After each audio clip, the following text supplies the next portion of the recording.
Ludus Vulpes. Welcome to Ludus Vulpes. My name's Kirsty. And I'm Phil.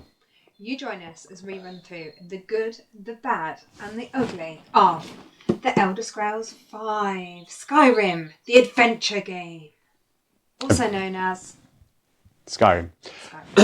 Elder Scrolls V. Yes, it's off the video game IP. And yeah, it's been a game that's developed and kickstarted. And this is a game of wandering the lands, improving your equipment and your characters, completing personal quests and scenarios, and looking for the world objectives as well, so that you progress the main storyline as you go. So Elder Scrolls V Skyrim is a big ask. I'm also going to stop calling it Elder Scrolls V Skyrim, just Skyrim for future reference. Yeah, so it's a big ask to replicate a massively popular video game, one of my favourites from back in the day, and put it onto a board game. So have Modiphius managed to do so with Skyrim? Let's go onto the board, talk a little bit about how the game works. We are not going to do a demo round because demo rounds don't really exist in this game. They kind of do, but they're kind of broad and sprawling as you'd expect from this kind of open world experience. So we'll talk a little bit about how the game works, and then we'll take you through our thoughts on the game in our good, the bad, and the ugly format. So, down this way. Okay, you join us here in Skyrim, Tamriel, and this is the Norse installment of the Elder Scrolls set of games, and the world that lays out in front of you is on a dedicated map with various locations. The areas are split into the areas you'd expect, and in each area there are various locations to explore. This map is, as you can see from our table, this is quite a big map. In fact, from a table space perspective, this is going to take up the best part of, I don't know, it's like 4 foot with cards on one end and a good 2 foot deep. So on a dining table, you're possibly going to struggle to play this game, worthy of note. We've really struggled to fit it actually in the frame, so I'm hoping that everyone can see everything okay. Yeah, fingers crossed. So what do you get when you start a game of Skyrim? Not a lot, to be fair. As with the video game, you start as a minimal character, not really a hero, and you're trying to grow yourself into the hero that you know you can be. And so in front of us, we've both got our character sheets, or character cards. We've got our health, our stamina, and our magic and mana. We've got some equipment, we've got a character card, we've got some experience, and we've got some cash money. You will be able to sort of collect crafting parts as well, so herbs and soul stones. As you progress through the game, as you increase your levels, you'll be able to get some like fixed skill bonuses as well that help with dice rolls. So, how does the game play? The game is turn structured, and a turn is, as I said, quite open and sprawling. This is, after all, an open world game. The first player will turn over an event card from the event deck, and that will probably impact everyone in the game. Now, there are 3 different sort of flavours of those. There are immediates, there are ongoing events which get put in the second slot over there, and then there are world quests that drop a world quest onto the map that all of you can go and see. These are just some of the ones we picked out from the tutorial game. So we don't want to do any spoilers, so we've intentionally put the tutorial ones out so that it doesn't ruin the game for those who may wish to purchase it. So, those events come out, and after the events have come out, each player gets to make some decisions on where they want to go. At the start of the game, you'll also get a personal quest, which sort of pushes you forward within your quest. And the initial personal quest is all linked to the main quest card as well, which brings us on to a couple of core concepts. So you will be placing on the board these tokens. Now, when you see the grey tokens like this is going to be a world quest available for everyone to complete. You'll also be placing your own personal tokens on the board. Mine are red in this instance. And mine are blue to match my outfits. And they will push you in the direction of a location where you can continue your quest. And the quest comes in the format of cards, where you're going to be reading a little bit of flavour text until you get to a line. The line will then give you the destination. You're going to put that marker on the board. When you get there, you're going to read everything under the line. There'll be a test of some sort. And then on the flip side is what happens if you succeed at the test and what happens if you fail at the test. Yeah. The tests are one shots. One shot. It's all you've got. It is all you've got. So if you can't get it right on that test, you're probably going to fail. Okay, failing test is something you're going to get familiar with in this game. Now, let's talk about how tests progress. All tests are going to be rolled on 3 dice. Those 3 dice have got various symbols on it, and they come in different frequencies. So the dragon, the sort of imperial symbol, you've got 3 of those. You've got 2 and a 1 for the diamonds. You're going to roll those and get a slightly predictable result. And a test will have a complexity level, so it might have been I needed 2 of these to succeed. I've then succeeded my test. I'd flip the card over and I'd look at what it is. If I failed a test, there'll be a push characteristic on each test, and that means you can spend a resource of that type to push things forward. It could be a coin, it could be health, it could be mana, it could be stamina, it could be herbs, like whatever it is, it's going to ask you to push, and it depends on the type and style of test it is, whether or not what the push component of that test is. A push, after you've rolled your dice, a push allows you to roll 1 more dice per component spent, and you'll be doing that a few times looking for the results you want. Sorry for stealing your dice. It's okay. So you'll be pushing. Now, you will get some additional benefits. So potentially with some of the equipment you've got, you might get to be able to add additional dice into a test. Yep. And that's going to give you like pros and cons. You're going to make your character stronger or weaker at certain things. So in essence, the game is running from quest to quest, passing tests. Yeah. You're gaining experience from every quest that you successfully complete. That experience builds in this little box here. As you can see here, I have played and gained quite a bit of experience from my dungeon questing, quests. yeah. And it's allowed me to add a sneak benefit to myself as a person. So I've got an additional dice when I sneak now. Yeah. And then you then have to get to 8 experience. So that one was 7. You then have to get to 8 experience before you can upgrade. Then 9 experience before you can upgrade, and so on all the way to 14. And you're building up your skills as you go. Talked about tests and experience and skills. Let's move on to Kirsty talked about gaining experience through dungeon challenges. And if you stop at any of these locations that are not a city or a stronghold, you'll be able to like complete a dungeon challenge, and you'll do that by turning over a couple of cards. And revealing, yeah, they're not bad. I'll fight those. And revealing some monsters or some beasties. And this is where combat comes into the game. So combat is still going to be a rolled test, and it's going to be based on the weapons you have equipped. So you're going to be able to do different types of damage to different types of armor, heavy, light, or magical armor, based on the weapons you're carrying. That's quite useful. Yeah. Now, when you draw an enemy, you're going to put a cube where the armor symbol is, and the way armor works is armor protects against like damage. So, for example, this mud crab has 2 heavy armor, just highlighted there by Kirsty's health cube. I forgot to leave one out. 2 heavy armor. Now, I've got an iron sword, which I can do a swing or a slice or a slash. If a swing does damage to lighter armor, a slash does damage to heavy armor. So if I attack with the slashing attack here, which does 2 damage to heavy armor, if I'm successful, this mud crab is going to cancel out all my damage because it's 2 armor against 2 armor. But if you're successful, you will always do 1 damage. So I'd reduce the armor by 1. However, if I went for the swing, attacking on light armor, that light armor is going to ignore, or my light armor attack is going to ignore the mud crab's heavy armor because it's not protected against it. Mm-hmm.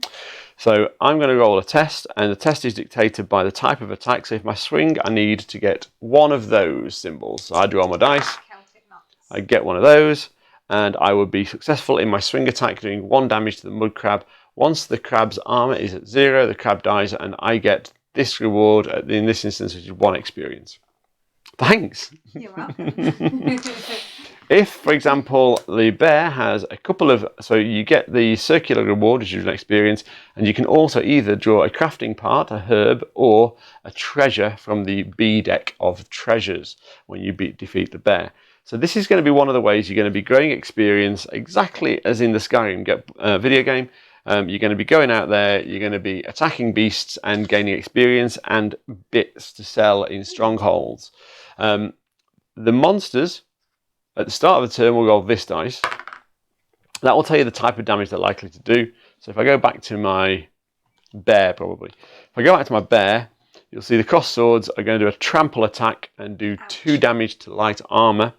I have, so that's going to be, I don't have any, I have magic armor at the moment. So that's going to cause problems for me. It's going to do 2 damage to me and I'll reduce my health by 2 if it's successful. But I get to make my decisions first about how I'm going to attack it.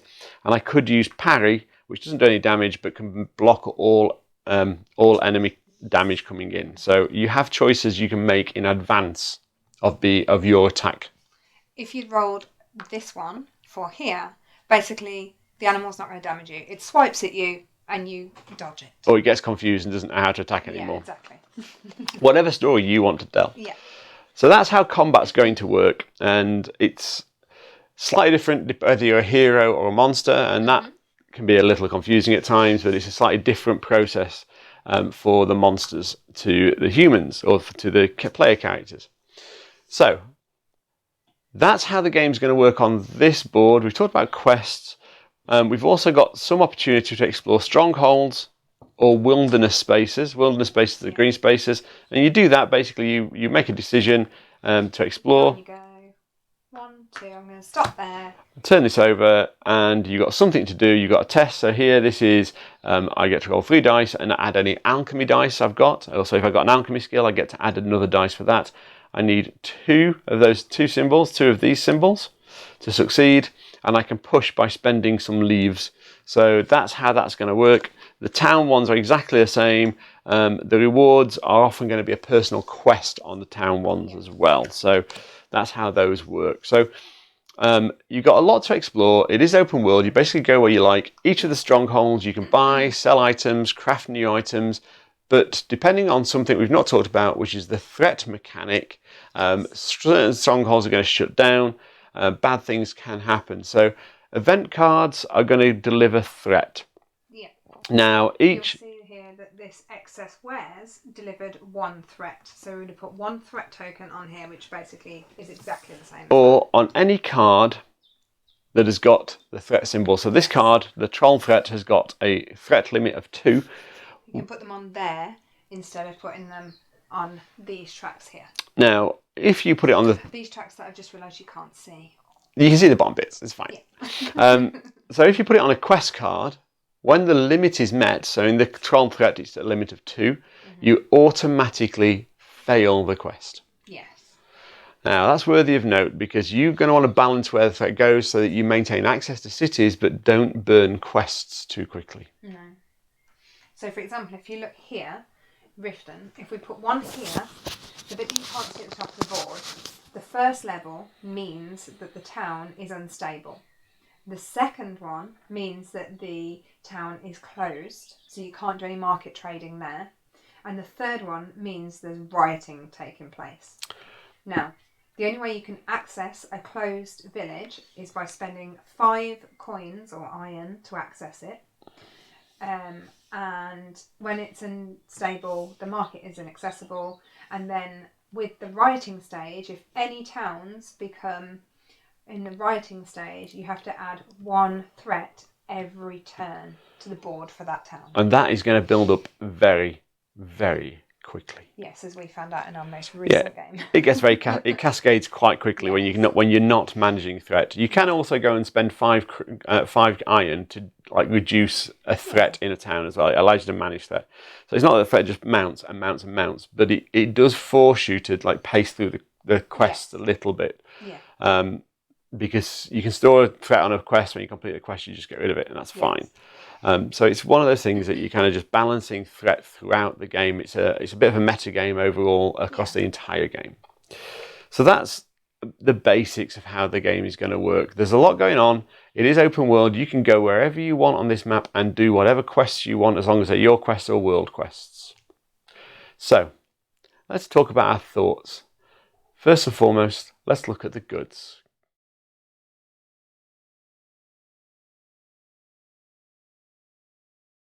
Okay, Kirsty, what are your goods? Okay, so one of the things that I really like about this game is the fact that the character cards are, if I did this, that's the he side and that's the she side. They're both equally got the same skills, but the difference being that the image is either masculine. But I do think that's quite a nice idea, because you can choose to play as either a masculine or a feminine character.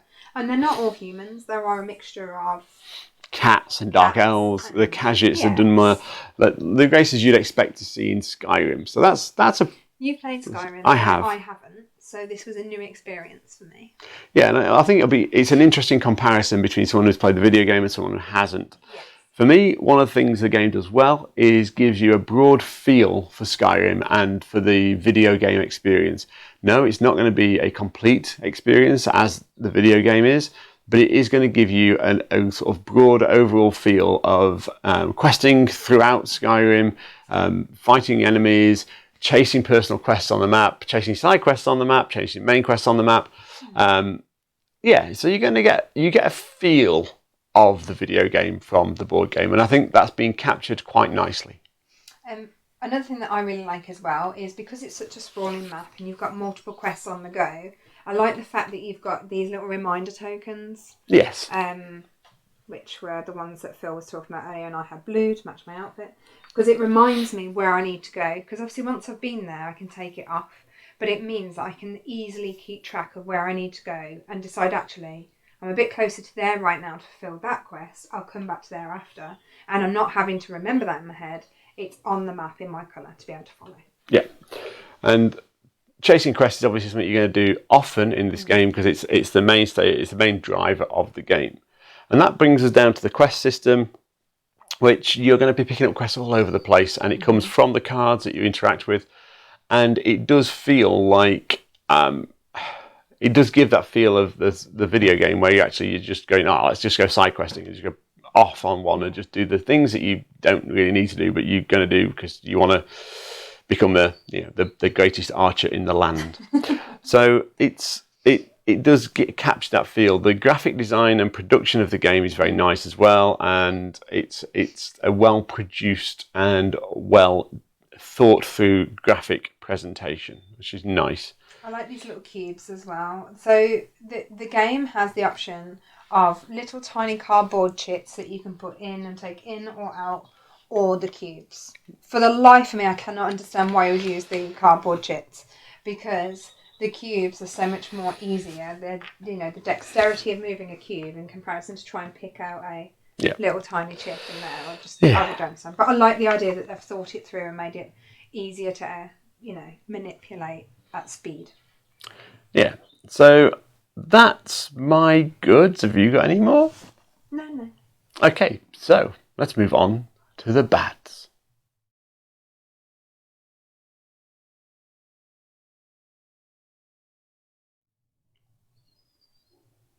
Kirsty, what you got? Normally you do a reminder of what the bads are first. Okay, the bads are reasons you may not want to buy this game. So they are reasons that make this game challenging, difficult, or not worth the ticket price. And the ticket for entry for this game is about £140, £150. So keep that in mind as we go through our bads. I think you should go first. And the reason being is that when we're playing through, you had to refer to the rule book, and I was looking at the rule book, and I'm going to let you take over here. Let's talk about these two books. Let's start here. There's my bads. This is my starting point for bads. Whenever the rule book is a starting point for bads, that's always going to be a genuine problem. This is the adventure guide. So this tells you a little bit about the story, the two campaigns that are delivered. So you've got two campaigns in this book. On the other side, you've got a tutorial, and it is recommended that you play the tutorial in advance of trying to play the game. And I would recommend that heartily. The tutorial takes you through a mini campaign, a mini scenario, and to the extent where it holds your hand to the extent of actually you don't roll dice, you just set dice to a particular face so it can talk about what the result of that dice roll would be. It's a nice way of doing it.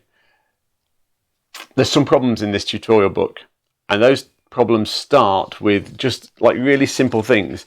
So one of the first things it says is get out the cards that have tutorial in inverted commas written on them, and all the tutorial. It's fine. It's fine. And show you. I mean, we could zoom in, but apparently this is just leaving me on screen on my own is the way we go, and yeah, that's fine. Let me know where you see the tutorial word. Okay, come back round so I can be in focus again. Hi. Hello.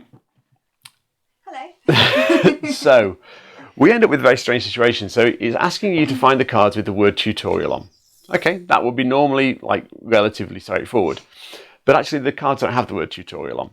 They have the letter T and a number. Now, arguably, that should be straightforward. You look at it and go, T for tutorial. That's fine. But the rulebook is clear. The word tutorial is what you're looking for. Now, it's a small error. It's a proofing error, and it's a very small error.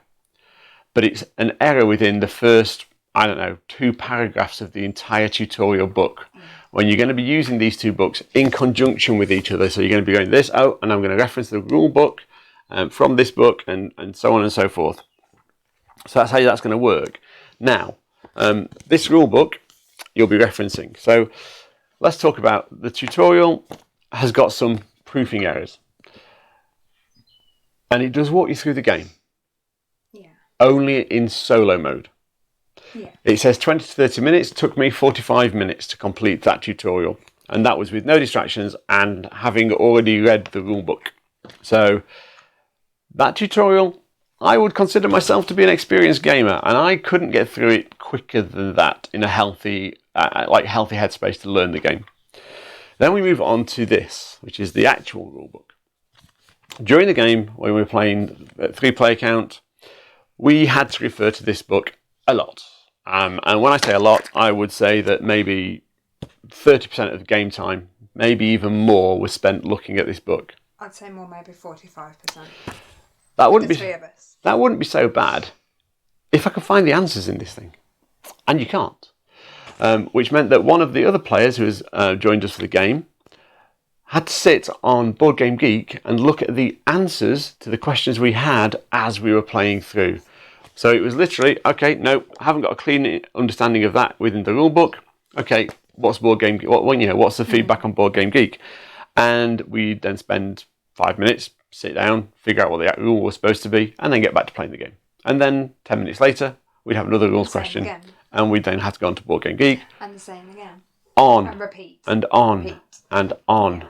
And on. Now, the tutorial minimises some of that because it actually helps you understand how some of the mechanics work. But what the tutorial doesn't do is answer the questions in the rulebook that you need answered to actually play the game. The rulebook doesn't give you the answers of how to play the game. No. Nothing in the box that's worth £150 gives you the answers of how to play the game of Skyrim.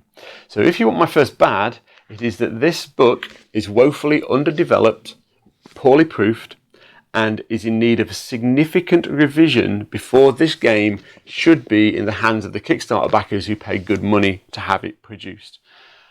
Now, that can be easily remedied by updating the rulebook and providing a digital copy for players to print off.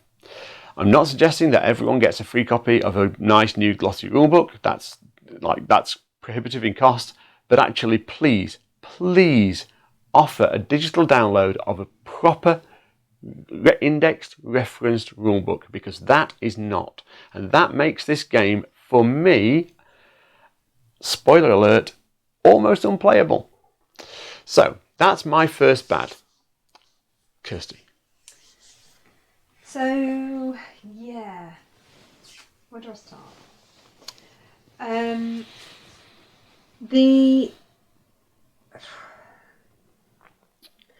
So it wasn't clear to begin with that the different what's the word I'm looking for? Symbols? No, Dice? the different Oh my god, why have I gone mind blank? Equipment. The different, is it beasts or you know, the encounters? Yes. The different encounters that you have, their rule mechanism for the encounters and the way in which you can chip away at it or actually use a completely different style of of combat, and then it just completely wipes it out even though it's at a much lower level. Yeah. So for me, for example, if you have can I just find if there is one, let me find one with 2 on it if there is one. Oh, hang on, I'll just dig through for them. Yeah, You keep talking. So basically... Okay, it's a mammoth. You wouldn't necessarily fight the mammoth early on, but... No, I don't think I would. There In you that go. point, I would go running and hide in the corner. So with this card...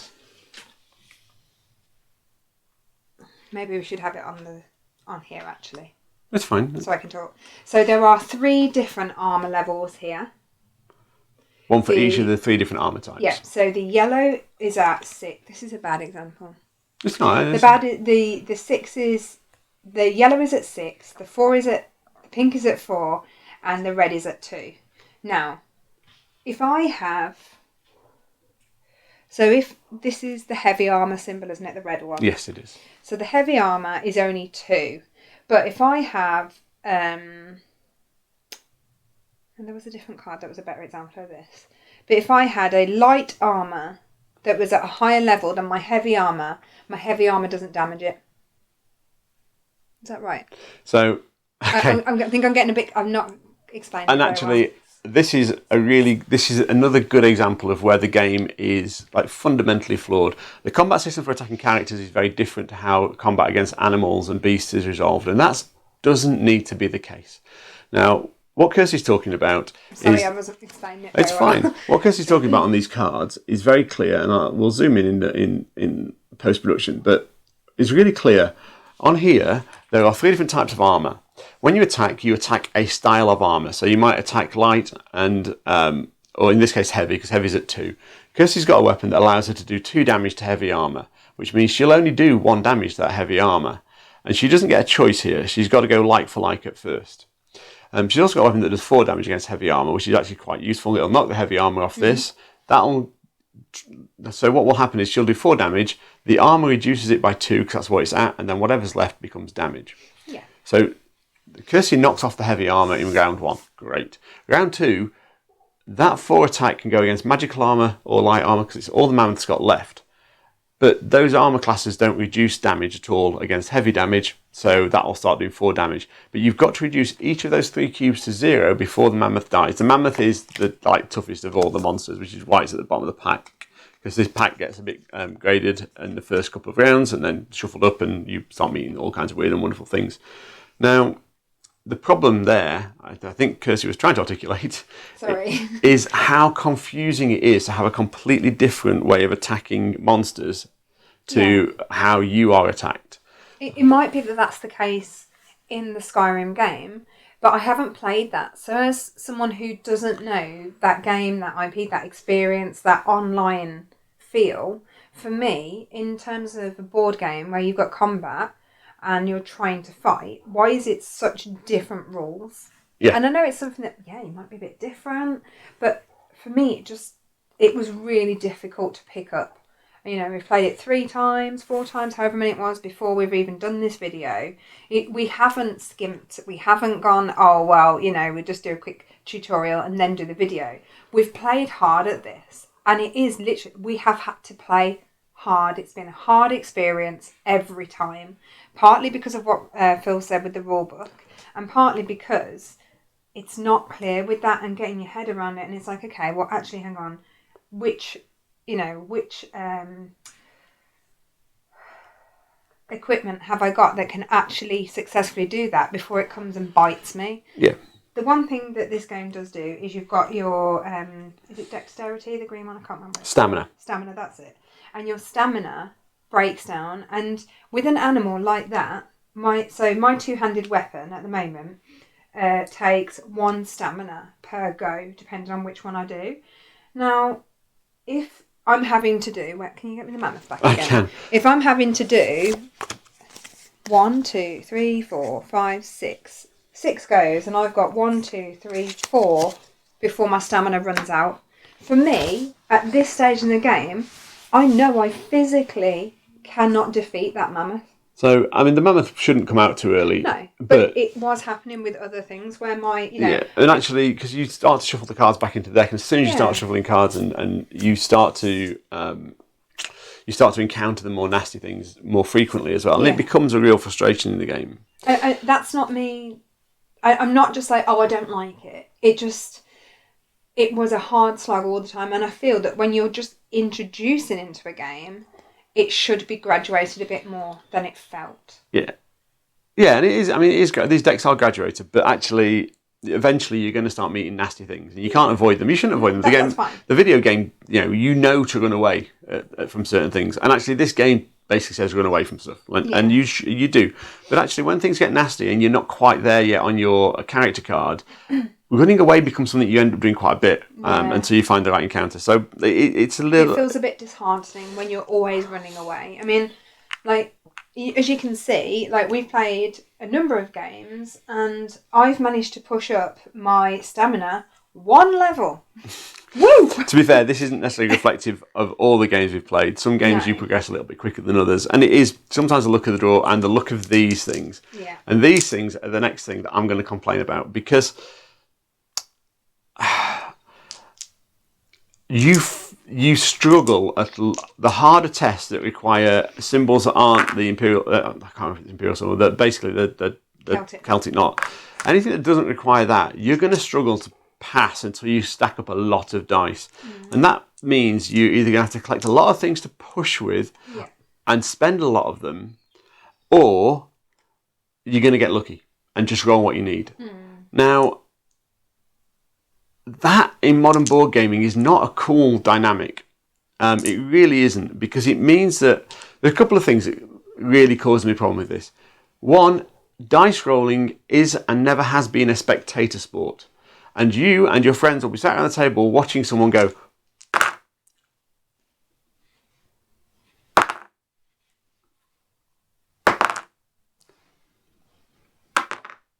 Sorry guys, I'm out of resources, I failed the test.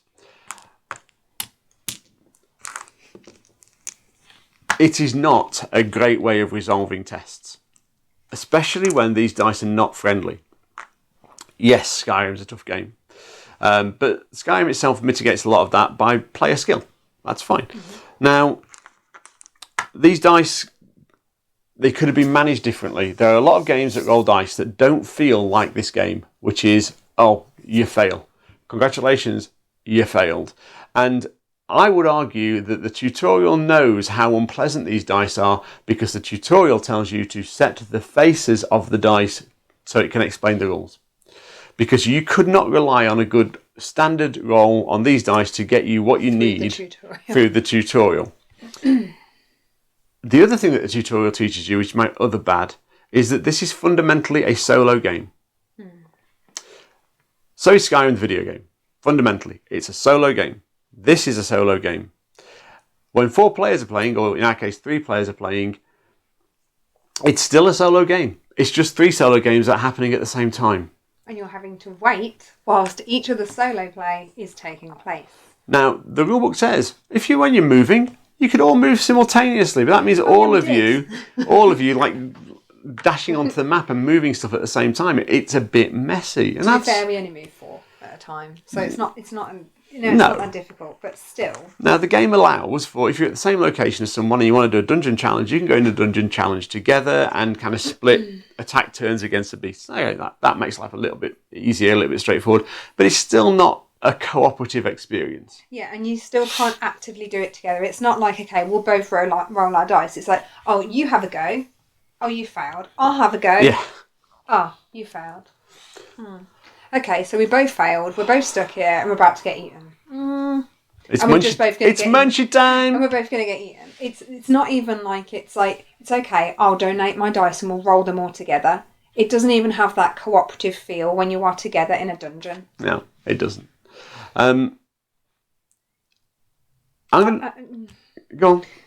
I'm not often rude about games, but it's really hard when they say, oh, you can have a cooperative experience, defend a dungeon together, and you can't. It's a lie. Yeah. So, I mean, they're the fundamental bads, but they make this game a real struggle, and that makes it really hard to recommend a £150 game. Yeah, it's a lot of money that we spent out. It is a lot of money. Now, have we got any uglies? Kirsty?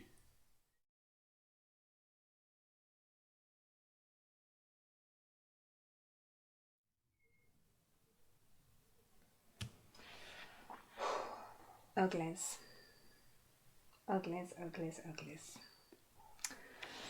So, one of the things I'm not sure about, and this is something that obviously is quite close to my heart, is the red and green for the colourblind. I'm not sure that those would have been the best choices of colour.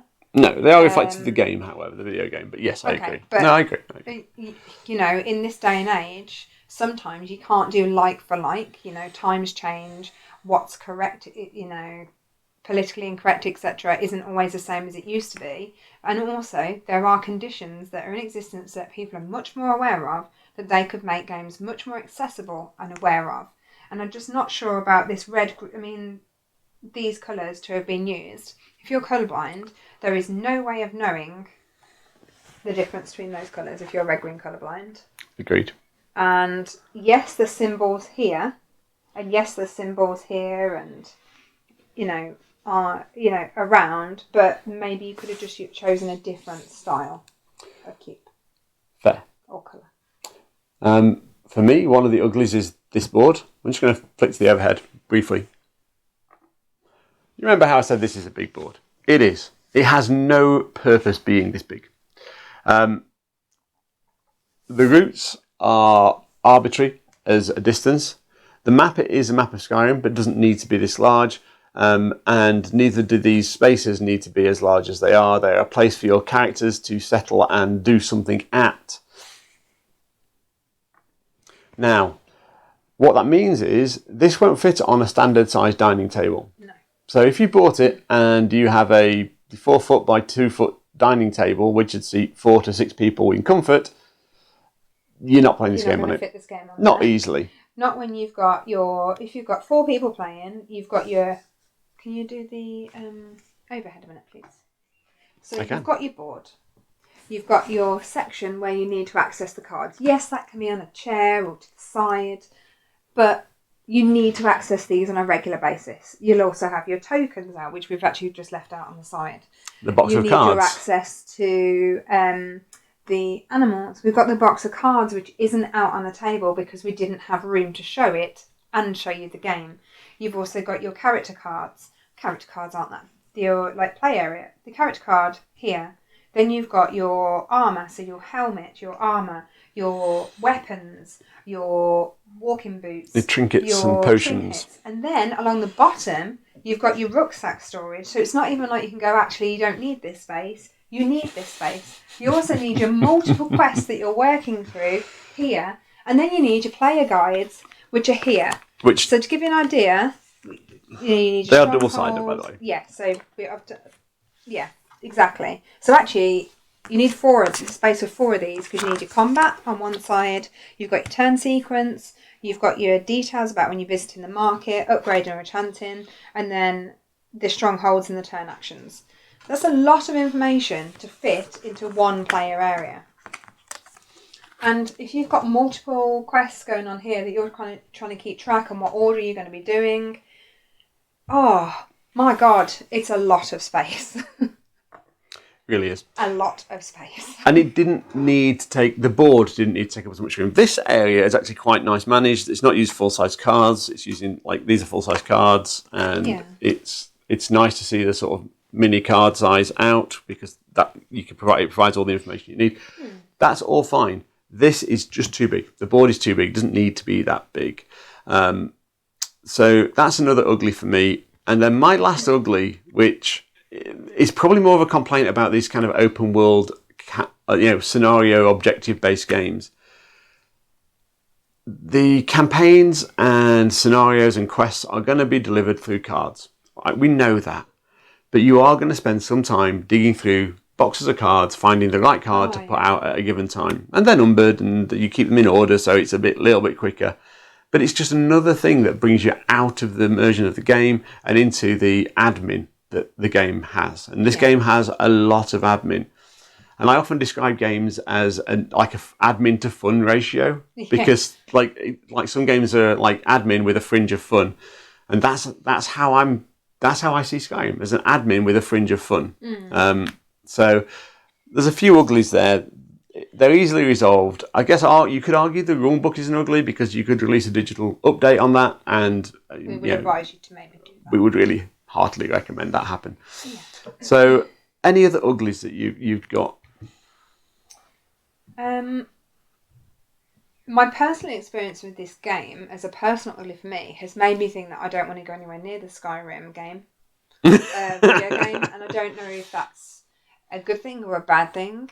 But it's also slightly put me off adventure games, because I think this is the first adventure game I've played. Probably, yeah. And it's actually made me go, ooh, if they're all like this, I'm not sure that this is the style of game for me. But it hasn't been that I haven't enjoyed the game, because once I could finally figure out the 8 different rules that lie upon each other, and we've referred to the geek, and we've done this, and we've checked online, and we've checked this, and actually there's a rule amendment here, and there's that there. Oh, so it does mean I can use that. Each time I've had a go, when I've had that go, it's been okay. And it's not my style of game. I've enjoyed aspects of the game. I just don't understand certain aspects of the game and why it feels so clunky. And I think clunky is a very good explanation of it, actually. Clunky is a good word. So from my perspective with this game, and in sort of final thoughts territory, let's talk. Let's talk. Now, final thoughts on Skyrim. If you bought into Skyrim because you love the video game and you wanted a board game that gives you a similar experience, you're probably going to be broadly happy with what you've got. If you wanted a game that was a good board game with a nice, tight rulebook, you're probably going to be disappointed with what you've got. And I've got a couple of recommendations. If you really love Skyrim and you wanted a board game that gave you an experience of Skyrim, get the video game, Skyrim. It's better. It's significantly better and cheaper. On Steam at the moment, £42 and something to pick up Skyrim, the anniversary edition. If you want to do it retro styley, for about £80, you can pick up an Xbox 360 and a copy of Skyrim. So for half the price of this, or a third of the price of this, you can actually play the video game. Please, if you love Skyrim, do that. It's a really good experience, and it's a fun game, as long as you don't mind being a sneaky archer with a bow that one-shots dragons, because that's how everyone plays the game. If you want a board game that is an open-world adventure game that does basically what this game does, but better, in 2017, Fantasy Flight Games released the Fallout game. And for those of you who know the video game IP, you'll know that Fallout and Elder Scrolls uses the same engine. But one's a dystopian sci-fi, one's a fantasy. Now, Fantasy Flight developed that game well. It still counts and is still very cumbersome because it's still card-driven quest scenarios, but you've got a very readable rulebook, a very easily accessible and well-indexed rulebook, and you've got a more streamlined level of gameplay, and you're only going to spend about £58 to pick that one up. So they're my 2 recommendations. If you love Skyrim, play Skyrim, the video game, not Skyrim, the board game. And if you want a board game that gives you an open world adventure game type feel, then go and pick Fallout from 2017 up, because Fantasy Flight did a decent job of developing that better than this game has been developed. Kirsty, final thoughts? Anything to add?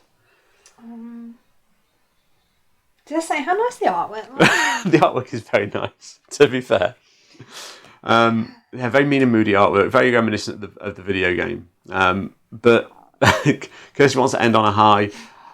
I just, at £150, I could not, in all honesty, hand on heart, recommend Skyrim, unless you are the most dedicated Skyrim fan, in which case you'll buy it anyway. And in which case you probably back the Kickstarter and you've already got it. And you're probably screaming at the screen now going, you're wrong, it's the most wonderful game I've ever played. Fine, everyone's entitled to their opinion. We would love to hear what you think. Do you agree with Disagree? us? Do you disagree with us?